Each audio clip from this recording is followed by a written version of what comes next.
Welcome back. It's the conversation on Morning Spring. And for this conversation, we'll be talking about the situation surrounding the arrest, the discharge, or the arrest and of Idris Okwai, also known as Bobrisky, and the issues surrounding it. What started as just an arrest by the EFCC for money laundering and naira abuse ballooned into issues about fraud, about bribe, and even some issues related to the senior advocate of Nigeria, Femi Falana, and his son, Folarin Falana, also known as Fowles. I know that you have really been following the conversation for quite some weeks now.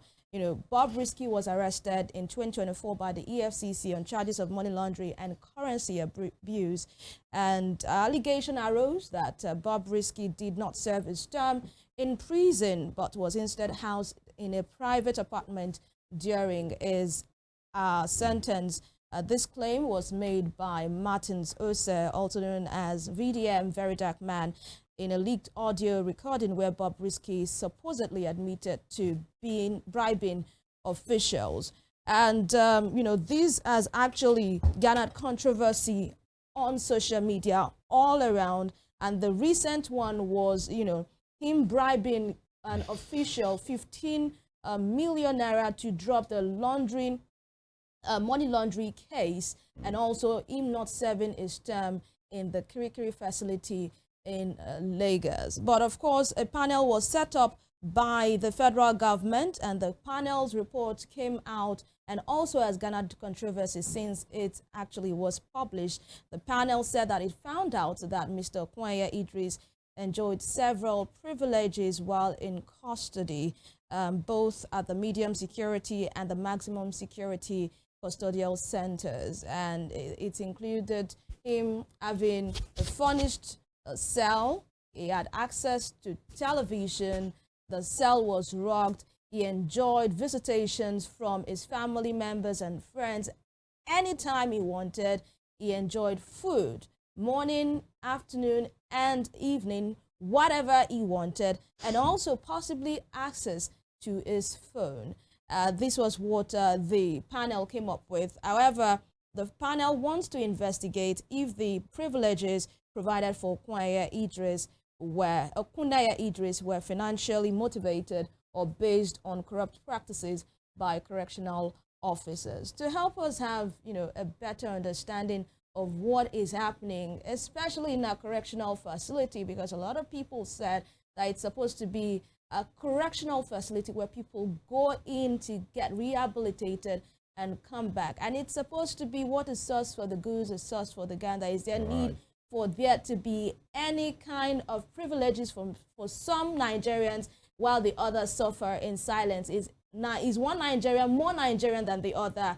These are the conversations we'll be having this morning. And joining us live in the studio this morning is Barrister Obaditan to help us shed light on the issue. He's a legal practitioner and a public affairs analyst. Good morning to you, Barrister Moses Obaditan. Thank you for joining us. Good morning. Thank you for having me.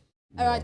I know that you have been following this conversation for quite some time now, but I'd just like to ask you directly, what do we mean, or what does it mean when you say someone enjoys privileges, in the cell? Is it something that is, something that is normal for correctional facilities in the prison? Can a person enjoy privileges in the facility, and how legal is it?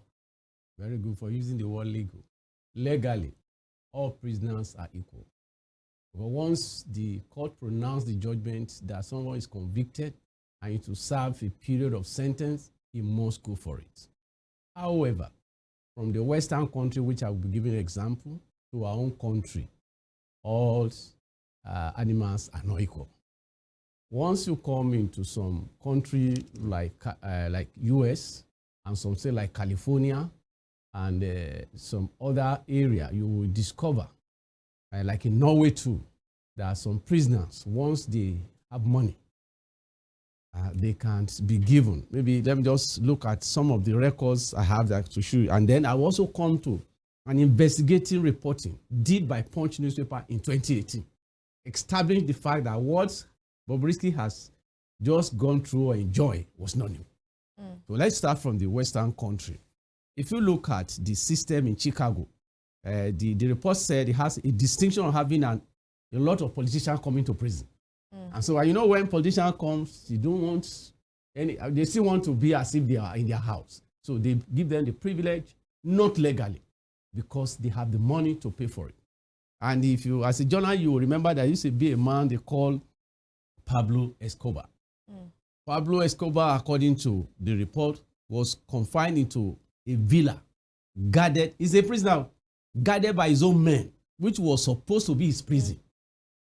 His private prison was even built to his specification, even escaped in his own secret tunnel. So those are some of the things you find in some other things, even though it's not legal, even though it's not proper. And so when you look around some other countries, like I've just mentioned, US, and some other states, you'll find another place we call, a man called Al Capone. He paid for and received comfortable accommodation in jail until he was shipped to Accra. So these are some of the things you begin to see in our own country. Then let me go to the report of the Punch. They did it, that's 3rd March 2018. According to their investigative report in Kirikiri Maximum Prison in Lagos, it was learned that inmates who have money pay anything between 70,000. That's why I give you the date, so that in case you need to cross-check. So about 300,000 to live in the VIP section.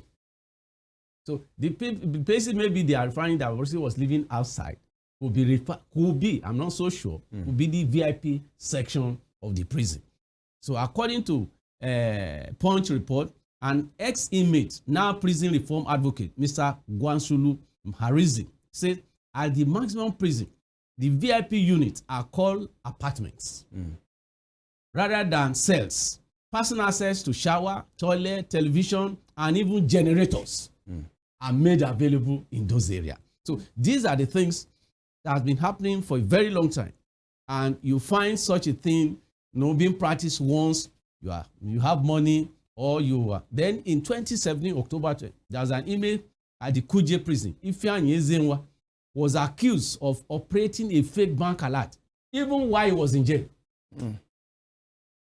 So he's already convicted, but he has access to phone. He's still making use of his phone. So when he's not supposed to. So these are the anomaly you find. So they are not legal, but it shows you the level of corruption in our system and what we have imbibed from the Western country, which was not going to help. Because number one, you need to know once a man is convicted, the aim was that the man will serve as a deterrent to others. And secondly, it will also serve as a lesson for him so that he will not repeat the same. But when you find some people doing it all over, or some politicians boasting, is it not money? Is it not this? And I don't want us to take far. You will remember Ali Mustafa, who used to be a security chief to the late General Sani Abacha, was even slaughtering around while he was in prison, as if he's at home. And it's an open secret. So these are the anomaly you find in our country once you have money. Have I answered your question? Now, the thing is, you have been able to, lay a precedence to say these are not new. Even in the Western world, it happens because of, maybe the actions of a few. Now, Al Capone, Pablo Escobar, these are drug lords, by the way. Yes, sir. And then the Idris Okune situation, cross-dresser, whatever. We'll get to the allegations that brought him, to offenses rather, that brought him to that level. And you said there have been a couple of persons, even in Kirikiri, in Abuja, in Kuje, who said they enjoy privileges, to the extent of having television, and an apartment, that's the way you said they call it, generators. Yeah, okay. So the thing is, if these things are established that he happens, I want to ask, is he a money-making venture for the correctional service? or is just an arrangement of a few high-ranking correctional officers, or the system knows that that is there and is meant for the highest bidder? Well, let's start by saying that no government will want to generate from illegality. Because if you put somebody in prison, when he's supposed to serve as different to other, when he's supposed to even be a lesson for him so that he will not repeat the same. So government will not be interested in getting money from him. The other area you need to know is that an average government official, while rendering his service, does not believe that his own salary is enough. And to some degree, maybe if we look at from the sociological viewpoints, most of the things our civil servants earn, they are peanuts compared to even some African countries. If you look at the payroll, I'm not justifying their corruption, but I'm simply saying that if you want your officials to say to hell with your money, you must have given them something of an average. Like somebody said, give them any money, they will still do. But then, these prison officials, they are not from the moon. They are part of Nigeria. There is no office you go to. And for me to even say that, recently I was in a federal high court. Every section I know they want, because I wanted to bail a banker. And they were demanding money. I have to say, the man said, what are you talking? So, and I threatened them, the next time it happened, I'm going to petition them to the judge of that place. So if you are talking of correctional center, it is not government that's generating that money. It is because of the corruption that you find in almost every area of Nigeria. And secondly, if there is corruption, are government topmost aware? Are they also involved? That's my question, because I wanted to ask, it looks like these things are not hidden. Sometimes celebrities who go to prisons, politicians brag about it because it's in our prison. There is a way to, they will be comfortable there. And these monies that are paid, who gets it? Who receives it? Is he an establishment within an establishment again? Because these are the issues. And there was, there is an investigative journalist, Fisayo Shoyombo, who went to the prison, to have an idea of what happens here. Yes, and when this case of Bobrisky came out, in fact, he said it and said he double dares the correctional center to deny that thing, and then he will come full throttle for them because he has been there, he knows what happened. So, if this is in a public knowledge, how come everybody is looking away? And we are now hearing panel of inquiry like it's something that is new. You know, the problem with most of our political elites, quite often, they pretend as if they are innocent. They cannot claim not to know, because one of the job of DSS is that even in the prison, they are supposed to pick information. Not only that, within the prison service, there are some other people who are supposed to have their ears to the ground. And when something has been happening, not once, not twice, like the one I've mentioned, like the report, I'm quoting 3rd March 2018 report.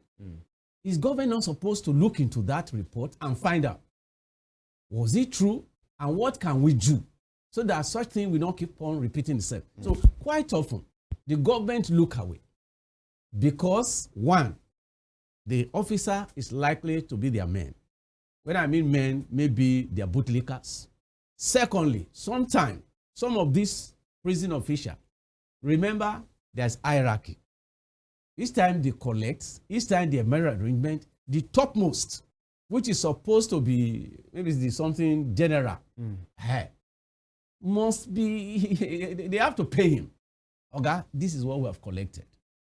Because if it is not so, one way or the other, he will know this is special area. This is VIP section. This particular one, we know how he got here. Why is he using television? Because once in a while, he visits. Even the minister, in recent time, you remember how the jailbreak here and there, the minister was going around. Will he not see some people, a part of the prison that is special? The decoration and some other facility.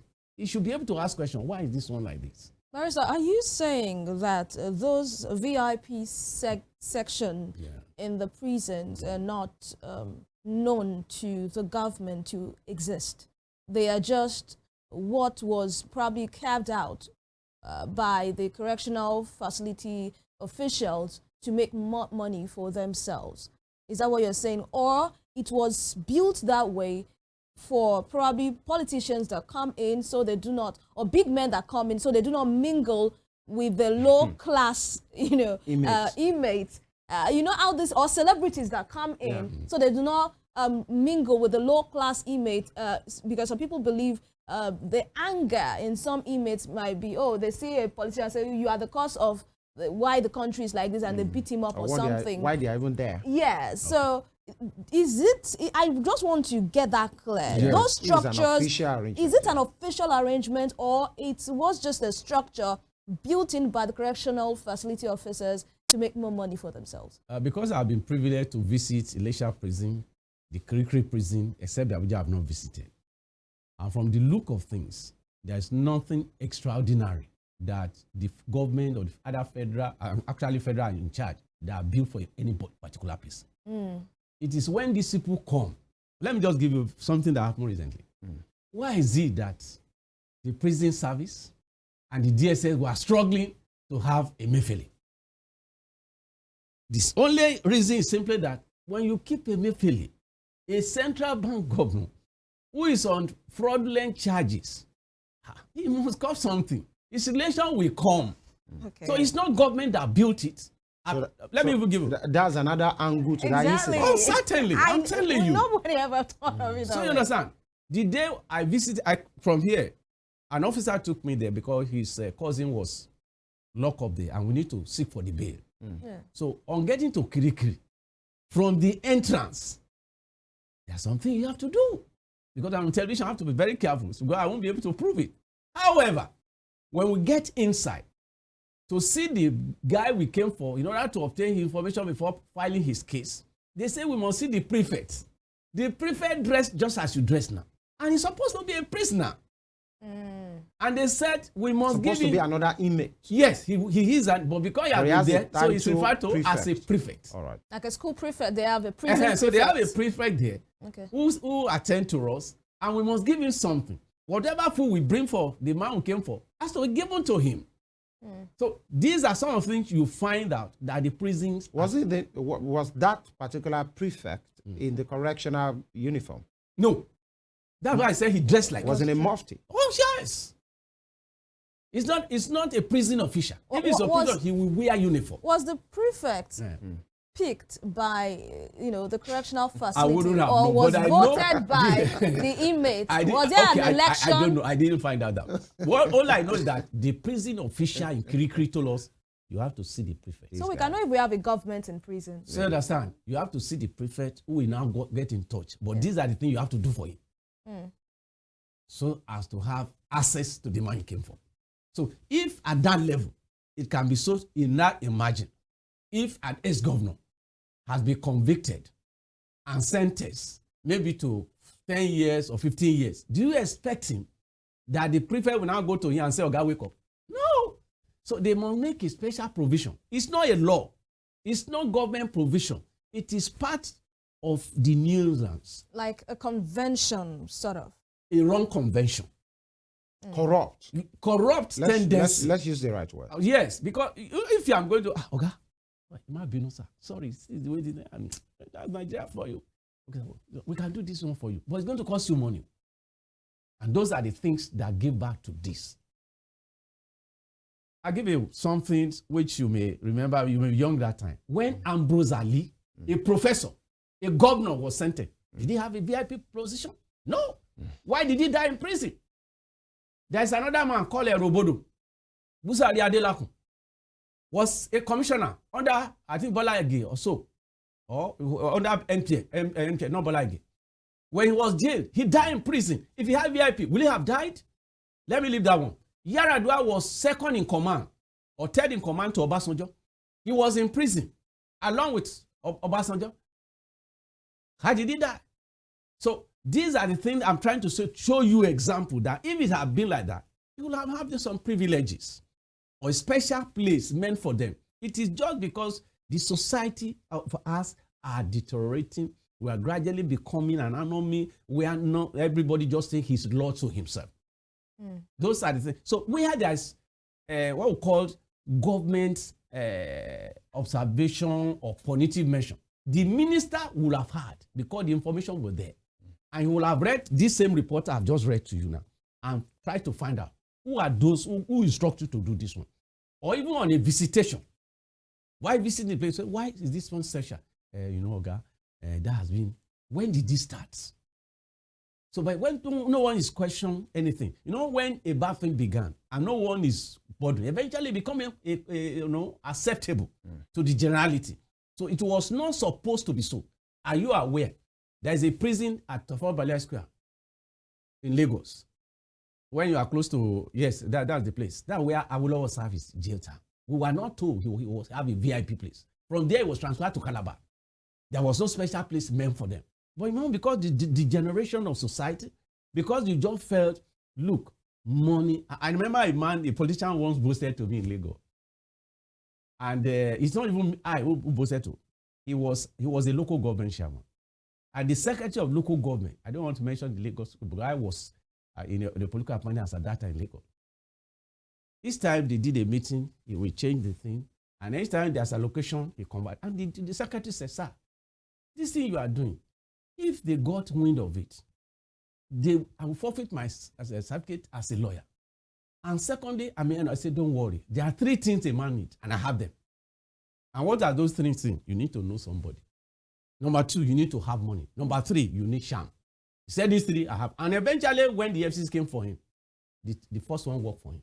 Connection. The mother of the governor has to intervene. Now, please. The man is in PDP today. I don't want to mention it because the world is watching us. So these are the things you find that whenever these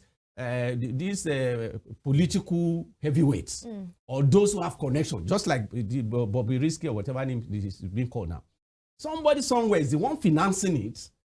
Yeah, Barrister, in that leaked audio, released by Martinose, a very dark man, he made mention that Idris Okuneye has a godfather. And he mentioned that he has a godfather in that, leaked audio, although, Bobrisky has come out to deny that leaked audio, that was not his voice. But then, talking about godfather, now some Nigerians believe that this alleged godfather of Bobrisky might be the one, helping him, take, maneuver his way out or wriggle his way out of this, corrupt allegations and all. I would like to ask you, Barrister, how do we read a correctional facility service of corruption? Let's start with the issue of godfather. When we were very young, we used to hear a statement, Godfather never die. It was a quote from Italian mafia. The mafia in Italy, to the extent, at a point in time, they kidnapped the prime minister of Italy. And it was, when they didn't meet the ransom they demanded, he was dropped dead in his square in the capital of Italy.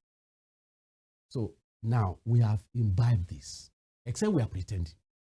If you are going to contest in Edo today, you need a godfather. If you are going to contest in Osun today, you need a godfather.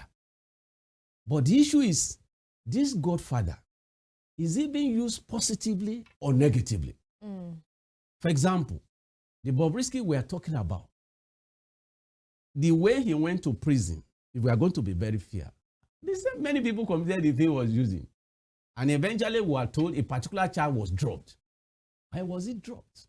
And he alleged, even though he denied, that the people who arrested him collected certain money in order to drop money laundering. That's the EFCC part. Yeah, so if you look around, most of the people who suffer going to prison, either they do not have godfather or they have grieved their godfather.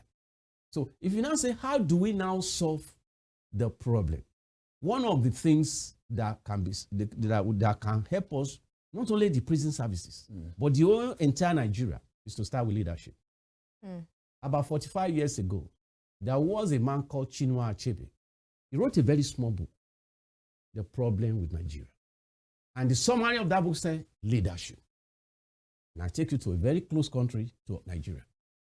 The Ghanaian in the 70s and 80s were as bad as today. Their daughters were prostitutes in Nigeria. Their young men were the ones that helped us to dig some of the communication network we're using today. But when a man came and lived by example, and that is Jerry Rawlings, and those who have put Ghanaian behind their years, I mean, what I mean behind, who have not allowed them to attain the goal that Nkrumah set, they were punished. And from then onward, about 2 years ago, a minister said, if I give this contract, I will make. I'm sure you heard that story. The man was showed the way out in our own country. We have seen people who allege that they have transferred government money to their private account. They only suspend them.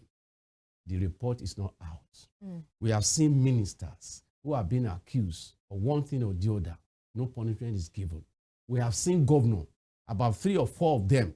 And I mentioned, number 1, Kalu, who used to be governor of Abia. State. On technical ground, the Supreme Court said they should revisit his case and start de novo. That means, yes, you convicted him, but that judge that did the job is not supposed to be. So let's start. Then he went to court and obtained perpetual injunction.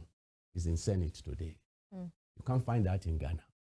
Not only that, the former governor of Taraba and one other states were jailed. In Nyame. And they said because of their health.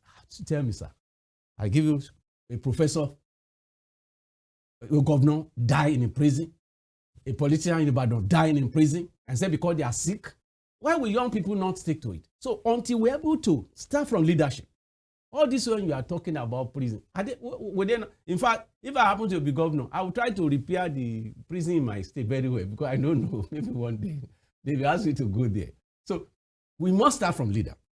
Once the leadership gets it right, order will follow. I mentioned the man who used to smuggle drug, and that takes me to Mexico. At a point in time, Mexicans were terribly involved in drug. In fact, they have a tunnel to which they reach America. But when a leader came and said, no, he started with 3 philosophies. 1, your name. Number 2, your father's name. And then our country. And the issue began to die gradually. So if we are able to come, not just rhetorically, but we lead by example. Nigeria are easy to lead. Once they know you are sincere, they will follow you. But when they know it is just mere tongue thing, they just say, nothing will happen. Yeah, Barrister, still on this matter. Yes. The investigative report, the committee, the panel that sat and investigated the angle of the correctional service on this matter, that was instituted by, at the instance of the minister, Bomitunji Ojo, said in that report that in addition to some of these things that Evelyn read out, he has an inmate, the guy, Bobrisky, has an inmate that run errands for him. It's even in the report of Punch too. Yeah, if as they have well. Money. That one is dedicated house boy. Whatever he to wants. him. Yeah. And he said in that report as well that the proper documentation wasn't even done, when it was documented, because he has to be profiled. And I'm trying to look into that. The report submitted to the minister, the panel headed by Interior Ministry's Permanent Secretary, Dr. Magdalene Ajani, he cleared him, the Bobrisky, of allegation that he spent his jail outside the prison, saying there was no evidence to support that claim, although many persons will not agree to say maybe that's a face-saving thing for the service. But then, sticking to the report, the interim report also revealed that proper documentation of Okuneye Idris was not made prior, or as it was being transferred from Ikoyi Custodial Center to Media Custodial Center, from Media Custodial Center, Kirikiri, to the Maximum Custodial Center. Movement, like 3 formations, and there was no proper documentation that was done for that. Yet, this guy was being paraded, in the media, very, because of how popular he was. And at the end of the day, he noted that the documents were later provided on September 28, 2024 and backdated to April 12 and 22nd, 2024. Backdated. It was provided in September, backdated to April 12th and 22nd, 2024. Shouldn't heads be rolling in all of this? Because there were initial suspensions by Bumitunji Ojo, but one of them went to the National Assembly and said official communications were not done to him. He wasn't given letter. He only read it in the newspapers. And many persons are saying, wait a minute, what did Bumitunji Ojo do? Is it just to assuage the feelings of Nigerians? Because when you suspend somebody, there must be an official communications to that effect. And the guy denied to say, yes, I read it. Nobody has communicated anything to me. And he came there in his uniform to show that I'm still working in this kind of a place. Now, documentation that were backdated from September to April 12th. Now, the panel has released a report. We are waiting for the next step that will be taken.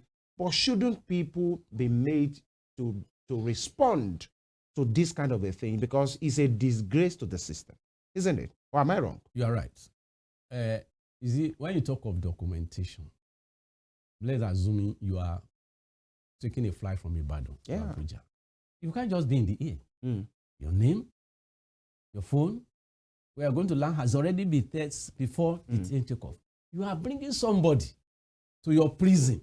Suppose something happened in the night, and then the whole prison got burnt up. Where is the record to show the number of people in the prison?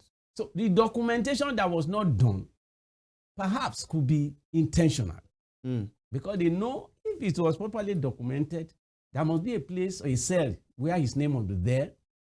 Then what they are giving him on a daily basis. Do you understand? People like Bobrisky will not take prison food. Look at it. It's in the report. So those are the reason why that they have to be silent. By the way, he had an houseboy. No, I say it's in the report. I know. They have who will run around for you. You have telephone. You have everything. Once the money is given. So that documentation was intentional to keep secret. Then secondly, wherever they move him, even though it's not outside, somebody told us, and the record is true, that there's a place within prison they call the VIP. They do not report it to them as cell but apartment. So if they now live in an apartment, so which record would they put it? Since it's not a legal apartment. Because assuming Kuroloja is in cell 3, it will be on record. So which cell would they say Bobrisky is? So, Barrister, I mean, there was a time where... No, before you pause me. He said should head not rule. Of course! Head must rule. Those who are supposed to do the documentation are supposed to be sacked. Those who are supervising them must follow. And then some other official has to be transferred. Are you aware? About 3 years ago, a woman was convicted and while in prison got pregnant. Is my English okay like that? I became pregnant. And then, how come? He said it's the Oga. Who is the Oga? The warder. Do you know what they did? I read in pages of newspaper. Did you only transfer the man to the north? Is that punishment? Will somebody else not repeat the same thing? I'm listening to your question. Okay, so I said I was about to say that in the report that, that was given, or before then, the allegation was that Bobrisky did not do his term in prison, that he was taken to an apartment close to prison where he completed his term. And now, the investigative report says that, there's a service apartment in prison where he actually did his term. And you mentioned just now that if you're not in a cell, you don't have a cell number, you don't have... it's going even to be written in your uniform. Then there's no proper documentation that you actually did your term in prison. So can we, in a way, said Bob never did his term? We cannot say that because it's in the custody of the officials. And whatever they tell the public or the panel is what the panel will believe. Yeah, but Bobrisky was never seen outside. Just like they said them, they said they find him in public or something. So he was within there. Either it's within the cell or not within, it is assumed. Because in law, that is what we call presumptions of innocence. That he has been handed over to them from court. And he arrived in Kirikiri. How the documentation was not done, how was moving, because we are, in the report they said they moved into about 3 places. So the 3rd places, they are now saying there is no evidence. What evidence do they want? It is the people who are involved that will have to tell the public, oh, we put him in cell, so and so. So as far as the court is concerned, he has done his own he job. went to prison. He went to prison. It was the system that messed the whole thing up. It's the system that's good, and those head must roll. All right. They must charge them from conspiracy to failure to official negligence. So they are the one who is going to. Then too, even apart from that, there's a need for the minister to set up a body to find out, is it true that some people are collecting money? And if they are collecting, who are the sharer?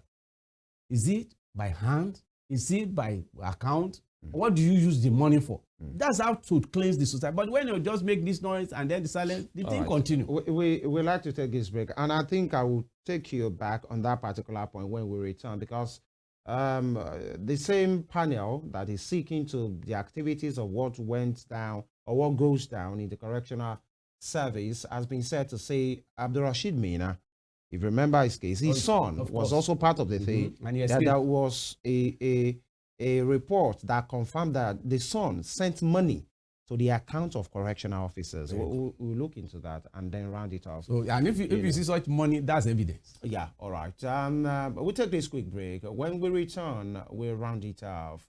How did we get here and what do we do? The system, the sanitizing, who will do that exactly? That will form the basis of our conversation when we return. It's Morning Spring on Western Spring Television.